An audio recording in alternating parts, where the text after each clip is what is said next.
Hello, dear students and esteemed learners. Welcome again to my course on Sociology of Health. This is the 13th lecture, and the topic that I have selected for our lecture today is AYUSH, Indian System of Medicine. Now, let me tell you that AYUSH is basically an acronym and it stands for Ayurveda, Yoga and Naturopathy, Unani, Siddha, SOWA, RIGPA, and Homeopathy.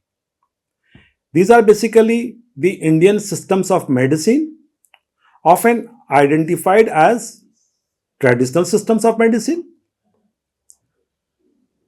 Some of these medicines are popular globally.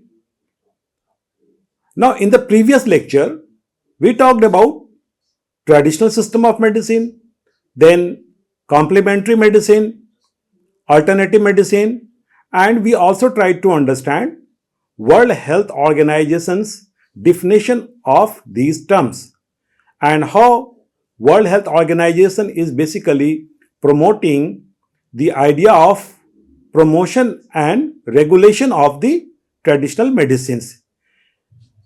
The World Health Organization envisions that these traditional systems of medicine, which are actually the indigenous systems of medicine, could be very useful or helpful in achieving the goals of universal health coverage, because these systems of medicine are accessible to people and these can help people in achieving the target of health for all.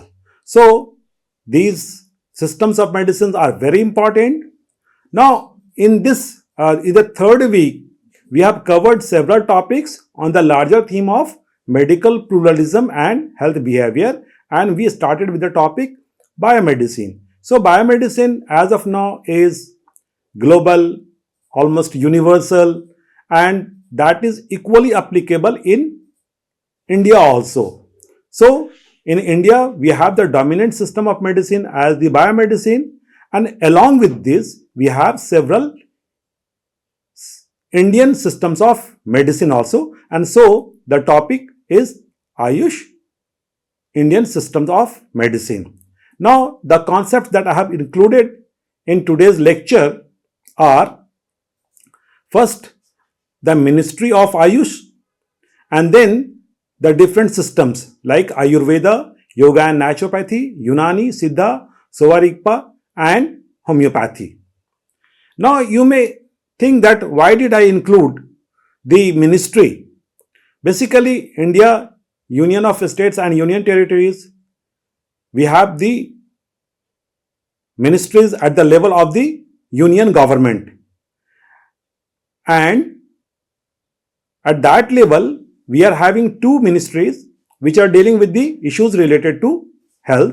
One is the Ministry of Health and Family Welfare, and the second one is the Ministry of AYUSH. So basically, AYUSH is regulated and monitored and promoted in India by a ministry, and that too at the union government level. So that is the relevance of including this. And I must say one more thing, that because we are dealing with the Indian systems of medicine, which are often identified as traditional systems of medicine, but basically these belong to different parts of the country. India has great cultural diversity, heterogeneity, and along with that, there is different types of belief system also. So, one system of medicine originating in one particular area or region is having some kind of a specific engagement or association with the people of that particular region. And another system of medicine originating in another part of the country may have or is having some different kind of association and engagement. So, although all these systems of medicine are having some kind of engagement at all India level, but some kind of association with the cultural beliefs and practices could be seen at a more regional level also. And there is another issue which is related to the diversity of the texts available. Now, multiple types of text are available, and it will not be possible for us to talk about all those texts or sources within this short span of time. So, I have taken most of the content for this lecture from the website of the ministry, because the Ministry of Ayush is the most authentic source of information on these issues. So, that was the brief background. Now, let us try to understand the Indian systems of medicine. As I stated earlier, there are two ministries, the Ministry of Health and Family Welfare. Now, within this, there are two departments, Department of Health and Family Welfare and Department of Health Research. So, the Department of Health and Family Welfare is taking care of the kind of health system which is generally identified as the biomedicine system. Department of Health Research is basically focusing on promotion of research, and the Indian Council of Medical Research is the apex body in India for the formulation, coordination and promotion of biomedical research, and it is one of the oldest medical research bodies in the world, not only in India but in the world. Now we come to the Ministry of Ayush. The Ministry of Ayush was formed on 9th November 2014. Earlier it was known as the Department of Indian System of Medicine and Homeopathy. Indian System of Medicine and Homeopathy, which was created in March 1995 and renamed as Department of Ayurveda, Yoga, Naturopathy, Unani, Siddha and Homeopathy, and the short form is AYUSH, in November 2003, with a view to provide focused attention for the development of education and research in all these systems of medicine. Now, recently, Ministry of Ayush has included one more traditional medicine, SOWA RIGPA, which is a traditional medicine of many parts of the Himalayan region. The ministry takes care of promotion and application of all these systems of medicine. So, this is a background. Now, we will talk about one very important phenomenon, that is National Ayush Mission. I think you all would be familiar with the word mission. When the government initiates a massive program to promote certain issues or rather certain schemes, then they make use of the word mission. You might be aware of the term National Rural Health Mission, NRHM, or for that matter, there are different types of missions. So, this is National Ayush Mission. That means the government is giving emphasis, focus on this, and this is a massive program. Ministry of Ayush is implementing the centrally sponsored scheme of National Ayush Mission through states and UTs for providing better access to Ayush services. By increasing in number of Ayush hospital and dispensaries, then upgradation of Ayush hospital and dispensaries, and then operationalization of Ayush health and wellness centers by upgrading existing Ayush dispensary and sub-health centers, then mainstreaming of Ayush through co-location of Ayush facilities at the primary health centers, community health centers, etc. Then ensuring availability of Ayush drugs and trained manpower and Ayush public health programs. That means the mission primarily focuses on making the reach of the Ayush centers of health to the larger population, and at the same time helping the Ayush center to deliver the kind of services it can deliver to people. This National Ayush Mission also aims at the improvement in quality of Ayush education through upgrading existing Ayush educational institutions and establishment of new Ayush colleges in the states where availability of Ayush teaching institutions is inadequate in government sector. So, there are several institutions related to each of this system of medicine, and the government is actually promoting those institutions, facilitating people to get engaged with those institutions, and at the same time it's also intending to open several other institutions. If you see and check the website of Government of India, you will find mention of several names, and there are several projects which are already in pipeline, right? So now very briefly, we will talk about these systems of medicine. Primarily, I have included certain facts related to those systems of medicine, and I have collected these facts from the website of the ministry, as I have mentioned earlier also. So you can go through these facts, but I will mention some of the important things. Ayurveda is considered as the science of life, and it is one of the ancient and comprehensive systems of healthcare. Quest for good life, good health, and long life is probably as old as human existence. According to Indian philosophy, health is prerequisite to pursue materialistic, social, and spiritual upliftment of human beings. So this is the background under which we are looking at the Ayurvedic system of medicine.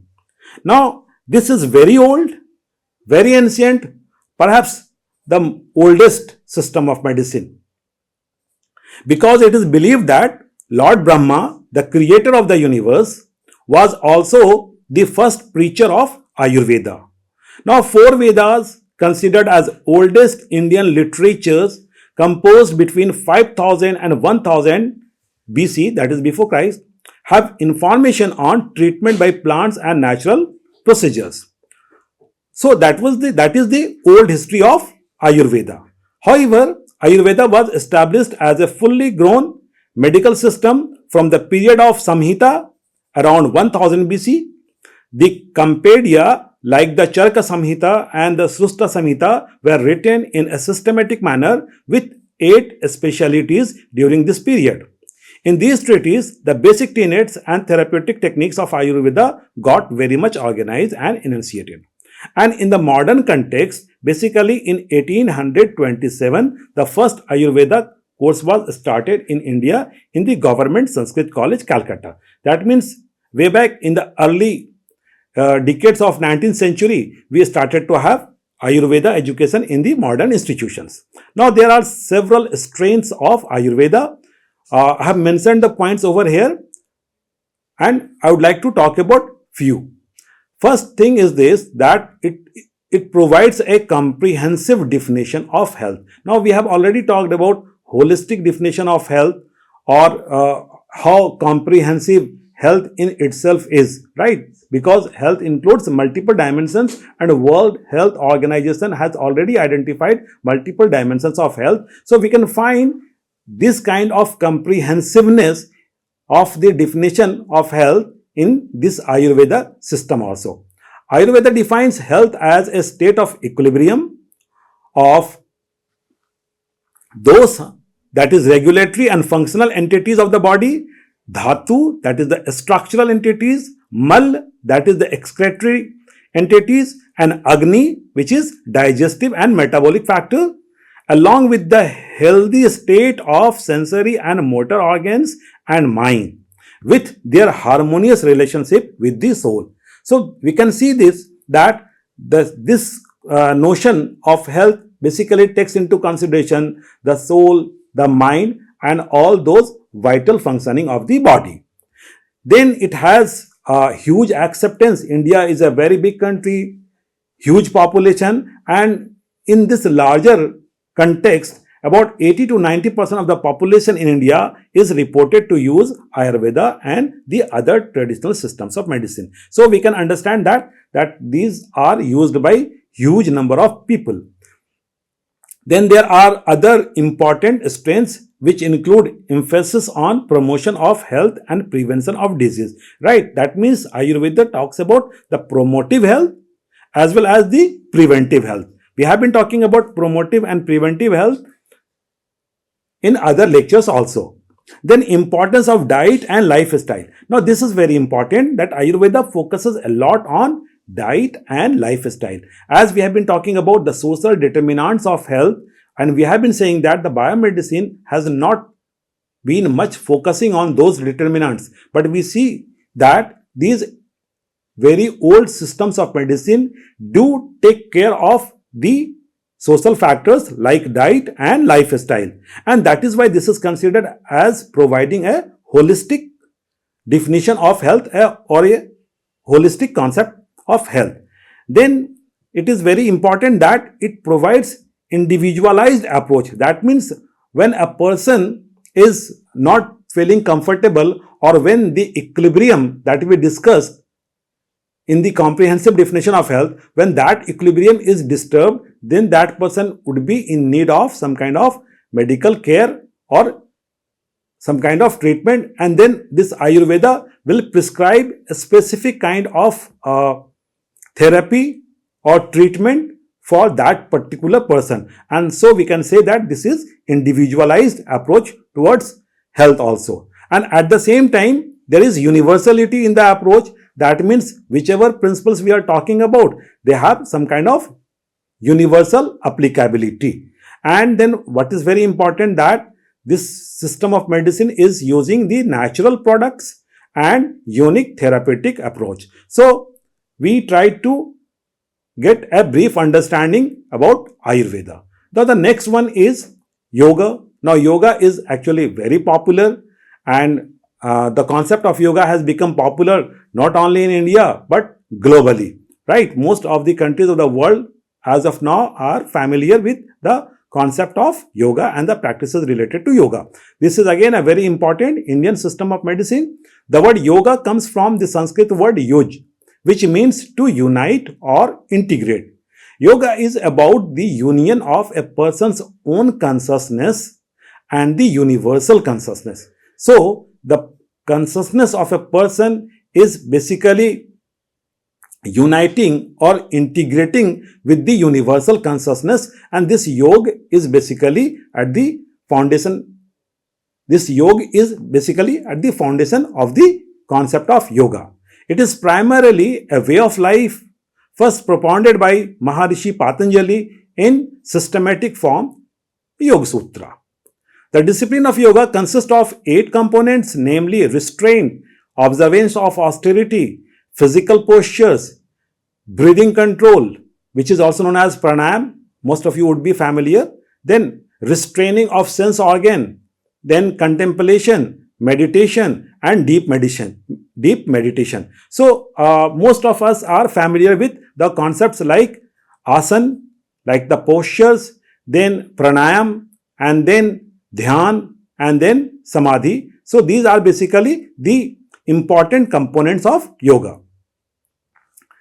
Then the practice of yoga has also been found to be useful in the prevention of certain psychosomatic diseases and improves individual resistance and ability to endure stressful situations. So during COVID, we all have seen that people had a huge inclination towards yoga because it helps to improve the psychosomatic disease. It helps us to improve our mental conditions, and of course it gives us physical fitness. Yoga is promotive, preventive, rehabilitative, and curative. And what is very important and interesting is this, that the United Nations General Assembly had declared June 21st as the International Yoga Day, and it was declared in the year 2014. So now globally we celebrate 21st of June as the Yoga Day, International Yoga Day, and on that very day schools, colleges and various institutions basically practice yoga, and that gives a good message to the society. Then we talk about naturopathy. Naturopathy is rooted in the healing wisdom of many cultures and times based on the principles of natural healing. This is basically like living close to nature. Naturopathy is a cost-effective, non-pharmacological. That means it is not prescribing any pharmaceutical or any specific medicine, right? So it is cost-effective and then non-pharmacological therapy involving the use of natural materials for healthcare and healthy living. Now, it is based on the theories which basically intend to boost the self-healing capacity of the body. That means our bodies do have a self-healing capacity, and naturopathy primarily relies on the courses of self-healing, right? So it provides the bodies a natural environment in which the body can recover on the basis of the specific natural interventions. It is a system of natural treatment and also a way of life widely practiced globally, accepted and recognized for health preservation and management of illness. Right. So I think we all are familiar with the concept of naturopathy. It advocates living in harmony with constructive principles of nature on the physical, mental, social, and spiritual planes. And thus it presents a holistic viewpoint, and it is making use of several types of therapies or practices like use of hydrotherapy, then cold packs, mud pack, bath, massages, fasting, etc. That means all those practices or therapies which bring us closer to the nature. Then we need to talk about the Unani system of medicine. Again, this is a very popular system of medicine prevailing in India. The Unani system of medicine pioneered in Greece and was developed by Arabs into an elaborate medical science based on the framework of the teaching of Hippocrates and Galen. Since that time, Unani medicine has been known as Greco-Arab medicine also.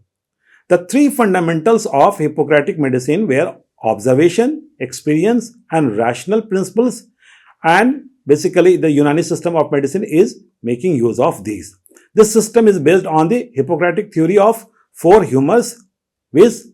Blood, phlegm, yellow bile, and black bile, and the four qualities of states of living human body like hot, cold, moist, and dry.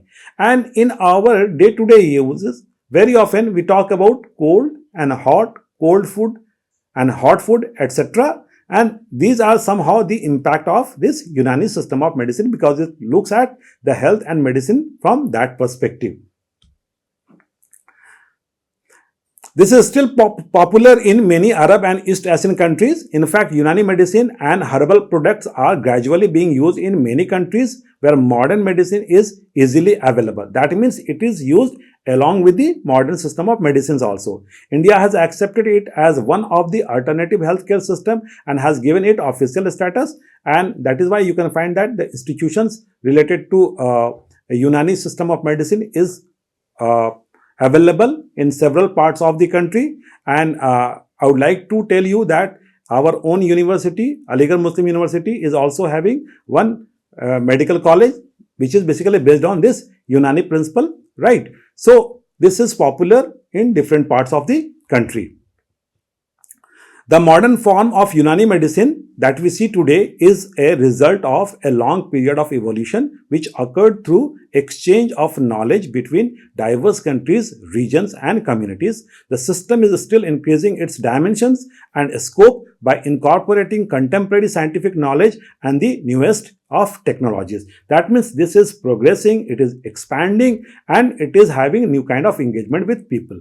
Right, now we come to the next system of medicine, which is Siddha. Siddha is one of the ancient comprehensive medical systems in India. The healing dimension revealed by the Siddhas with highly systematized technology is Siddha medicine. The evolution of the Siddha medicine is believed to date back 10,000 to 4,000 BC. 10,000 to 4,000 BC. The Siddha system provides preventive, promotive, curative, rejuvenative, and rehabilitative healthcare with a holistic approach. That means it has its involvement in almost all types of care. The Siddha system comprises essentially the philosophical concepts including the four main components: electrochemistry, medical practice, yogic practice, and wisdom. Then Siddha system is named after the founder called Siddhas, who explored and explained the reality of nature and its relationship to man by their yogic awareness and experimental finding. And in some of the literature, we find that there are certain common roots between the Siddha system of medicine and the Ayurveda system of medicine that we talk first. And yes, this is possible technically because both are Indian systems of medicine. Then we need to talk about SOWA RIGPA system of medicine. Well, SOWA RIGPA is a new inclusion in the list of the AYUSH medicines. SOWA RIGPA, commonly known as Amchi's medicine, is the traditional medicine of many parts of the Himalayan region. SOWA RIGPA means science of healing in Bodhi language. It is originated from the Lord Buddha in India before 2500 years ago. That means it is also very old and it is getting associated with the Lord Buddha. It plays a vital role in public health in many Asian countries. In India, SOWA RIGPA is the traditional medicine popular in the regions of Ladakh, then Himachal Pradesh, Arunachal Pradesh, Sikkim, Darjeeling and the Tibetan settlement of India. That means all the entire Himalayan region, right? You can see the states in the map, right? So you will get an idea that how this is spread over the Himalayan region. Considering the importance of SOWA RIGPA and its active role in public health, especially in Himalayan region, Government of India has recognized the system of medicine by amendment to the Indian Medicine Central Council Act 1970 in September 2010, and this is how it is included as one of the systems of medicine in the ministry. And so this AYUSH as of now is also including SOWA RIGPA, right? Being originated from India, SOWA RIGPA has a large number of medical texts translated from India, followed by a huge literature written by the Tibetan scholars, right? Then we come to homeopathy. The physicians from the time of Hippocrates, that is around 400 BC, have observed that certain substances could produce symptoms of disease in healthy people, like those of people suffering from the disease.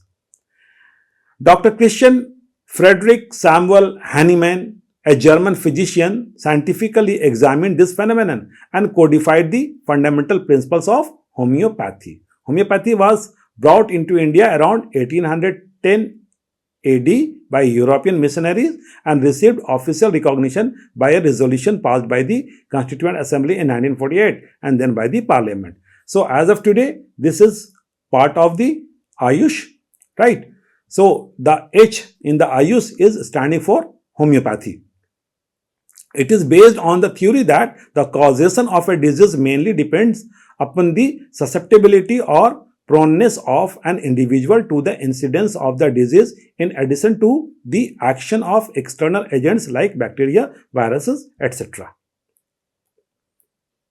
Treatment in homeopathy, which is holistic in nature, focuses on an individual's response to a specific environment. Apart from the curative aspects, homeopathic medicine are also used in preventive and promotive healthcare.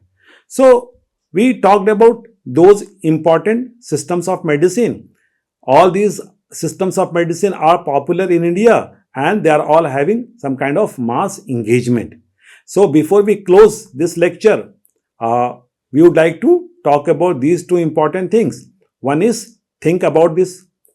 So, the question that I have posed for this section today is there any social hierarchy among the AYUSH and biomedical practitioners? Now, as a student of sociology, we all are aware of some kind of social hierarchy, that is basically a hierarchy on the basis of some kind of status, right? Social status or economic status kind of thing. So, have you ever noticed that there is a kind of hierarchy existing even among those medical practitioners?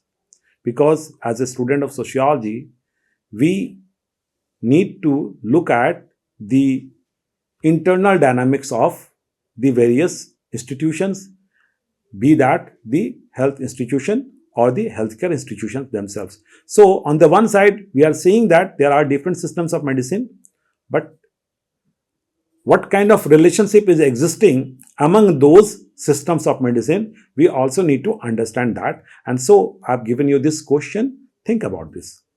And the activity question is very simple. Identify few Ayush practitioners and observe the socio-economic background of the people who seek treatment there. Because often the functionalist and the Marxist present very different picture about the prevalence of these traditional systems of medicine. So I suggest you to go identify some of those practitioners and watch the people who are basically making use of that or who are getting benefited by that.